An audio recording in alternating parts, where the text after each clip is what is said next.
السلام علیکم ورحمۃ اللہ وبرکاتہ۔ الصلاۃ والسلام علیک یا رسول اللہ وعلی آلک واصحابک یا حبیب اللہ صلی اللہ تعالی علیہ وسلم۔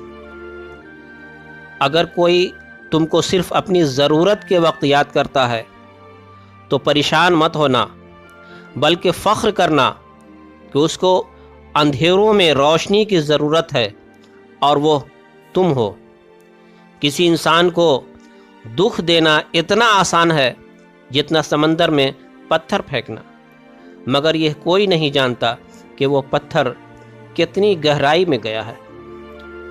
کفر کے بعد سب سے بڑا گناہ کسی کی دل آزاری کرنا ہے۔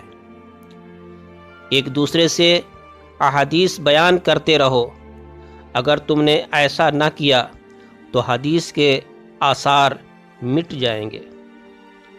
اخلاق وہ چیز ہے جس کی قیمت کچھ نہیں دینی پڑتی، مگر اس سے ہر انسان خریدا جا سکتا ہے۔ اگر توکل سیکھنا ہے تو پرندوں سے سیکھو کہ جب وہ شام کو واپس گھر جاتے ہیں تو ان کی چونچ میں کل کے لیے کوئی دانہ نہیں ہوتا۔ اور قیامت کے دن سب سے بڑی حسرت اس شخص کو ہوگی جس نے اللہ کی نافرمانی کر کے مال حاصل کیا ہو اور اس کا وارث وہ شخص بن گیا جس نے اسے اللہ کی اطاعت میں خرچ کیا ہو، کہ یہ تو اس مال کی وجہ سے جنت میں داخل ہوا اور پہلا شخص اس کی وجہ سے جہنم میں گیا۔ تمہارا ایک رب ہے، پھر بھی تم اسے یاد نہیں کرتے، لیکن اس کے کتنے بندے ہیں پھر بھی تم کو نہیں بھولتا۔ میری جان کی قسم، مستقبل میں ایسے فتنے اٹھ کھڑے ہوں گے جن کی آگ میں مومن ہلاک ہوں گے اور غیر مسلم ان سے بچتے رہیں گے۔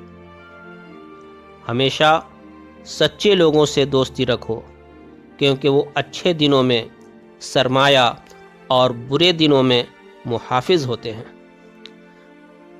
جو شخص تمہاری نظروں سے تمہاری ضرورت کو سمجھ نہیں سکتا، اس سے کچھ مانگ کر خود کو شرمندہ مت کرو۔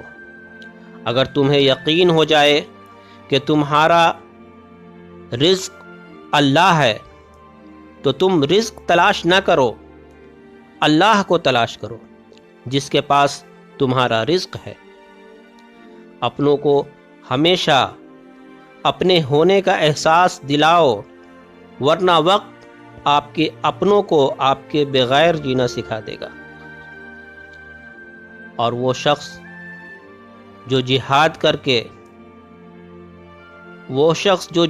کرے اور جام شہادت نوش کرے، اس شخص سے بلند مقام نہیں رکھتا جو گناہ پر قدرت رکھتا ہو لیکن اپنے دامن کو گناہ سے آلودہ نہ کرے۔ اس شخص پر تعجب ہوتا ہے کہ جو توبہ کی گنجائش ہوتے ہوئے مایوس ہو جائے۔ انسان کو اس کی برائیوں سمیت قبول کرنے والا ہی سچا دوست ہوتا ہے، ورنہ خوبیاں تو دشمن کو بھی متاثر کرتی ہے۔